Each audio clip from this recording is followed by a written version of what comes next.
मुसाफिर दर्द को कहिए तो दिल को रास्ता कहिए, हुजूम शौक को ठहरा हुआ एक काफिला कहिए। हुजूम शौक को ठहरा हुआ एक काफिला कहिए, तमन्ना लब पे आ जाए तो तौहीन वफा कहिए। तमन्ना लब पे आ जाए तो तौहीन वफा कहिए, अगर घुट के ये रह जाए मोहब्बत की कज़ा कहिए। उर्दू के मशहूर शायर जुबैरुल हसन गाफिल के गजल संग्रह दरीचे की धूप का लोकार्पण अररिया लिटरेरी फेस्टिवल में एक कार्यक्रम में हुआ। आदाब, आप देख रहे हैं मेगा मीडिया बिहार। उर्दू अदब के इस प्रख्यात रचनाकार का निधन 26 जनवरी 2021 को हुआ। दरीचे की धूप का संकलन उनके सुपुत्र असलम हसन ने किया है। भारतीय राजस्व के वरिष्ठ पदाधिकारी असलम हसन खुद भी अच्छे रचनाकार के रूप में जाने जाते हैं। इस अवसर पर विशेष रूप से अररिया पधारे विख्यात शायर नवाज देवबंदी ने असलम हसन को मुबारकबाद देते हुए उन्हें एक योग्य पुत्र कहा, जिन्होंने पिता की अप्रकाशित रचनाओं का संकलन कर एक अभूतपूर्व कार्य किया है। अपने विचार व्यक्त करते हुए नवाज साहब ने जुबैरुल हसन गाफिल को उर्दू अदब में उनके योगदान पर विस्तृत चर्चा की। उन्होंने कहा, गाफिल की रचनाओं में जिंदगी के तमाम रंग मौजूद हैं। अपनी विशिष्ट भाषा शैली और उन्नत विचार के कारण गाफिल उर्दू दुनिया में अहम हैसियत रखते हैं। नवाज देवबंदी ने कहा, रचनाकार कभी मरता नहीं है, अपनी रचनाओं के दम पर हमेशा कायम दायम रहता है। उनके पुत्र ने इस संग्रह को मंजर आम पर लाकर उन्हें एक नया जीवन ही नहीं दिया, बल्कि सच्ची श्रद्धांजलि दी है। इस अवसर पर असलम हसन ने भावनात्मक तौर पर अपने पिता के खाली कमरे का जिक्र किया। उन्होंने कहा कि आज भी उनके कमरे के दरीचे से झांकती हुई धूप की किरणें उन्हें उनके होने का एहसास कराती है। असलम हसन ने अपने पिता के इस शेर के माध्यम से अपने भावनाओं को कुछ यूं व्यक्त किया, यूं धूप तो आती है हर रोज सहन में, यूं धूप तो आती है हर रोज सहन में, पेड़ों के नहीं होने से साया नहीं आता। इस अवसर पर उर्दू हिंदी के कई गणमान्य रचनाकार मौजूद रहे। वरिष्ठ साहित्यकार भोला पंडित प्रणय, मुश्ताक अहमद नूरी, सफदर इमाम कादरी, डॉक्टर अरशद हसन, रफी हैदर अंजुम, जफर कमाली, तस्नीम कौसर, परवेज आलम, खालिद मुबशिर, अब्दुल गनी लबीब, संजय कुंदन इत्यादि का नाम प्रमुख है। कार्यक्रम का सफल संचालन हैदराबाद विश्वविद्यालय के वरिष्ठ प्राध्यापक और रचनाकार डॉक्टर जाहिदुल हक ने किया। उन्होंने गाफिल के रचना संसार को बहुत ही खूबसूरती से बयां करते हुए उन्हें एक छोटे शहर का बड़ा शायर बताया।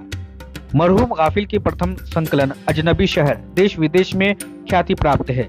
बिहार उर्दू अकादमी ने अजनबी शहर को बिस्मिल अजीमाबादी सम्मान से सम्मानित किया है। कोई लिखता रहे नई दास्ताने गंगो जमन, हमें उससे क्या। कोई ठहराए हमें वाजिबुल कत्ल, हमें उससे क्या। कोई पूछे तो सही कौन है हम, कोई बतलाए के बतलाए हम। ये धरती है शेख किफायतुल्लाह की, विद्याधर जिसकी धरोहर है। कहते हैं इश्क नाम के गुजरे हैं एक बुजुर्ग, हम भी फकीर उसी सिलसिले के हैं। आसमान सितारों से रोशन है, धरती भी जुगनुओं से मुज़य्यन है। और ये जुगनू कौन है? ये जुगनू आप हैं, आप सब, जिन्होंने इस अदबी और सकाफती रंगारंग मेले को कामयाब बनाने में अहम किरदार निभाया है।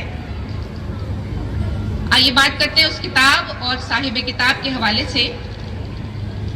अररिया से मुत्तसिल गांव कमलदहा इल्म अदब के हवाले से बड़ा जरखेज खित्ता है। कुलैया बिरादरी की जो कदीम बसावट है उसमें ये अव्वलीन है।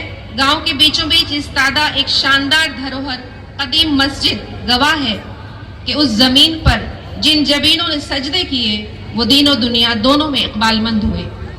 एडमिनिस्ट्रेटिव सर्विस हो या जुडिशरी, एक सिलसिला है जो जारी और सारी है। यहाँ बात अदबी हवाले से कर रही हूँ तो उस खानवादे के लिए बड़ी नसीब की बात है जब उनकी तीसरी नस्ल इस शेरी असास की न सिर्फ पासबान है बल्कि उसे परवान चढ़ाने में कोशा है, जो शायद मोहतरम ज़हूरुल हसन या उनसे पहले से चली आ रही है, यानी ज़हूरुल हसन, जुबैरुल हसन और असलम हसन। दरीचे की धूप शेरी मजमुआ है जिसे जनाब असलम हसन ने मुरत्तब किया है। बज़्म हसन कमलदहा के ज़ेर तमाम ये किताब छपी है। 125 सफ़हात पर मुश्तमिल ये किताब है और इसमें कई मशाइर कलम ने मुख्तसर राइटअप दिए हैं। साहिब किताब यानी जुबैरुल हसन गाफिल, उनका जो एक फार्मूला था जिंदगी का, उसकी जो कलीद है वो ये है कि रुकना जिंदगी नहीं है, निरंतर चलते रहना और मंजिल मकसूद की जानिब बढ़ते रहना ही जिंदगी है। उनके साहबजादे असलम हसन ने उसका दिबाचा लिखा है और वो मुताले की चीज है। उसमें एक बेटे का अपने वालिद को खराज अकीदत है, जिसमें छोटी बड़ी याददाश्तों को बड़े सलीके से रकम किया गया है। इस दिबाचे को पढ़ते हुए एक बेटे की अपने मुशफ़क़ वालिद के तई वारफ्तगी, उनके जाने से पैदा होने वाले खला को उनकी यादों से पुर करने की सही साफ झलकती है। और ऐसा लगता है कि एक छोटा बच्चा भीड़ में गुम होने के डर से अपने वालिद की उंगली कसकर पकड़ कर रखना चाहता है। वक्त की भागती दौड़ती धड़कनों में वो उस शफ़क़त और मोहब्बत की गर्माहट को एक तालाबंद संदूक में रख देता है जो उसे अपने अब्बू से मिली। वो लिखते हैं कि पापा इस बात का यकीन करते थे कि मंजिल मकसूद तक वही पहुंचेंगे जो नामसाद हालात से लड़ने का हौसला रखते हैं।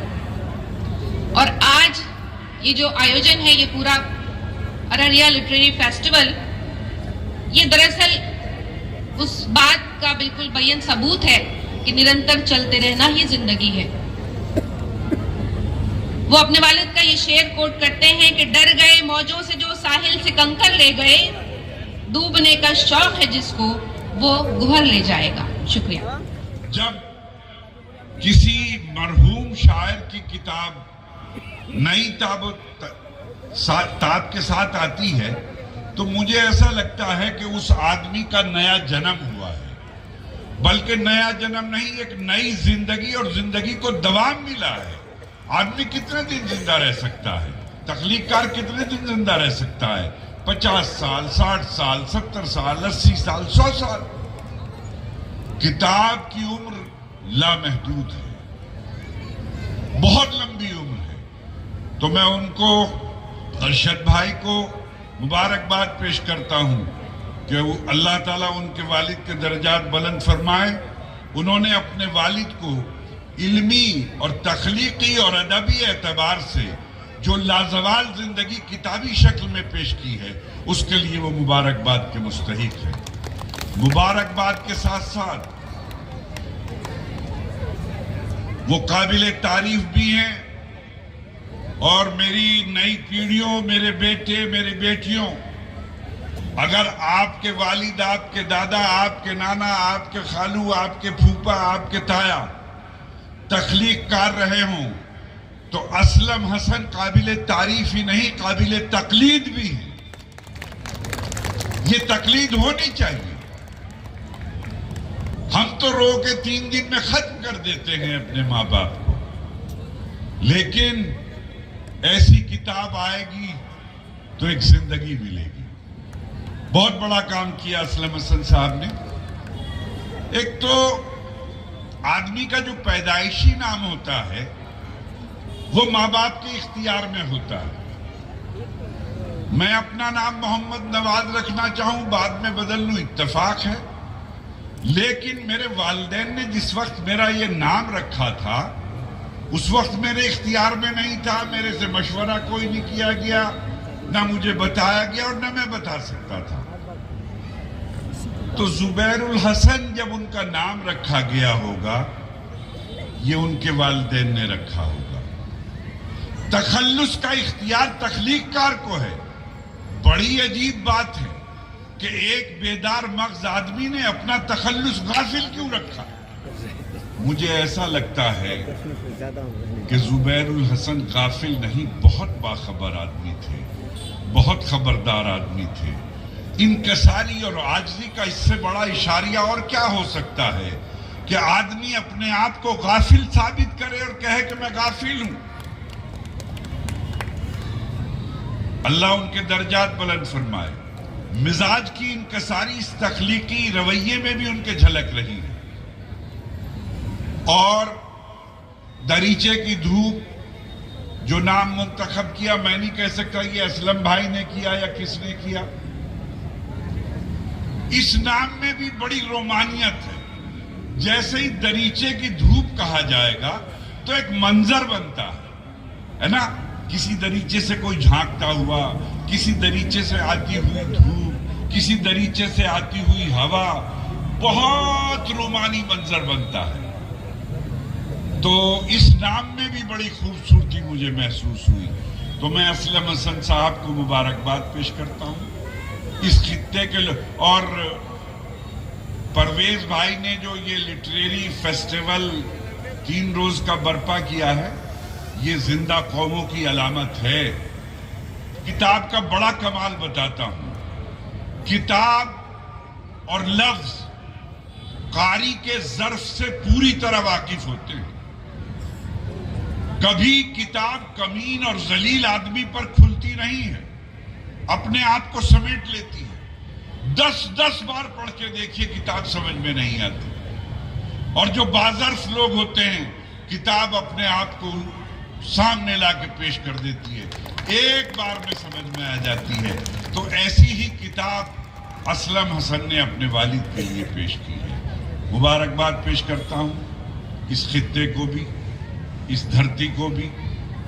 जुबैरुल हसन गाफिल साहब की अल्लाह मग़फ़रत फरमाए, दर्जात बुलंद फरमाए। खुदा करे कि आपके दयार से ऐसे ही जगमगाते हुए सितारे उठते रहें और आसमान पर चमकते रहें।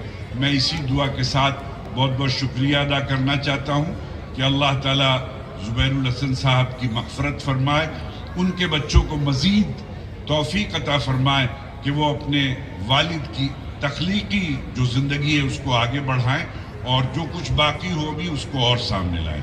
बहुत बहुत शुक्रिया। यूं धूप तो आती है हर रोज सहन में, पैरों के नहीं होने से साया नहीं आता। करीब करीब यही कैफियत है।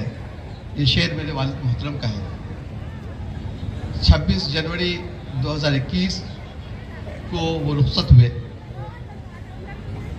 अचानक ऐसा लगा कि एक सायादार पेड़ जिसके तले में पनप रहा था, हम सब भाई पनप रहे थे, अचानक उस रेगिस्तान में तपते हुए सहरा में हम लोग अपने आप को महसूस करने लगे। तो एक दिन उनके खाली कमरे से की खिड़की की से झांकती हुई धूप, दरीचे की धूप से यूं महसूस हुआ कि शायद कोई कुछ सरगोशी कर रहा है। मैंने कभी उनके गुजरने के बाद फिर अपने आप को तन्हा नहीं पाया। मैं उनके शेरी कायनात में खो गया, क्योंकि उनके इस कायनात में जिंदगी के तमाम रंग मौजूद हैं। एक मुरद्दिब की हैसियत से, एक बेटी की हैसियत से मैं सिर्फ एक बात यहां कहना चाहता हूं कि दुनिया में जो लिखने वाला होता है कभी मरता नहीं। जिंदगी के इस तवील सफर में ये दरीचे की धूप में एक खास बात यह है कि इसमें मेरे वालिद मोहतरम के कमरे की तस्वीर है और वहां से झांकती हुई धूप है उनके कमरे में। किसी भी बुजुर्ग का गुजरना और घर के कमरे का खाली हो जाना, उस सदमे को सब महसूस करता। लेकिन मैंने जिंदगी के हौसलों और हौसले की जो बात है मैंने इसी किताब से सीखी। और मुख्तसर तौर पे मैं ये कहूँगा, क्योंकि वक्त बहुत ज़्यादा हो गया, मैं शुक्रगुजार हूँ अररिया के तमाम दानिश्वर, तमाम अदीब जिन्होंने हर कदम पे हमारी रहनुमाई की, हिम्मत अफजाई की। एक दिन मैं तन्हा था तो अचानक पापा के अलमीरा से कुछ गैर मतबूआ चीज़ें मुझे मिली, तो मुझे लगा कि अब मैं अक्स के तौर पे, उनके अक्स के तौर पे बेहतर होता ये किताब उनकी ज़िंदगी में शाया हो जाती। लेकिन ऐसा नहीं अल्लाह को मंजूर था। लेकिन उनके गुजरने के बाद ये बड़ी जिम्मेदारी हम लोग के कांधे पे थी और ये आज आपके सामने मौजूद है। मैं उन तमाम लोगों का शुक्रिया अदा करता हूँ और खिराज की पेश करता हूँ अपने वालिद मोहतरम को अपने इस शेर से कि जो भी गम था उसे जिंदगी सह गई, एक नदी गुनगुनाती हुई बह गई, एक बहुत ही जीता जागता शहर है अदब के मामले से, साहित्य के मामले से, हिंदी और उर्दू दोनों। नवाज भाई, मैं कहूँगा कि हाँ, 2 रिसाले खास तौर पे अबजद और संवदिया, मतलब पूरे हिंदुस्तान में उसकी धूम है। और यहाँ एक अदबी ढाबा भी है और इंशाअल्लाह मुझे लगता है कि आप तक ये पहुँचेगी। और एक जाते जाते अक्स के तौर पे, वाले साहब के अक्स के तौर पे सिर्फ एक कलाम उनका मैं पेश करता हूँ कि जहाँ मैं था तो मेरे साथ एक बेला था, चला जहाँ से तो तन्हा था, अकेला था, कभी गुनाह की सूरत, कभी सजा की तरह, गमे हयात तुझे कैसे कैसे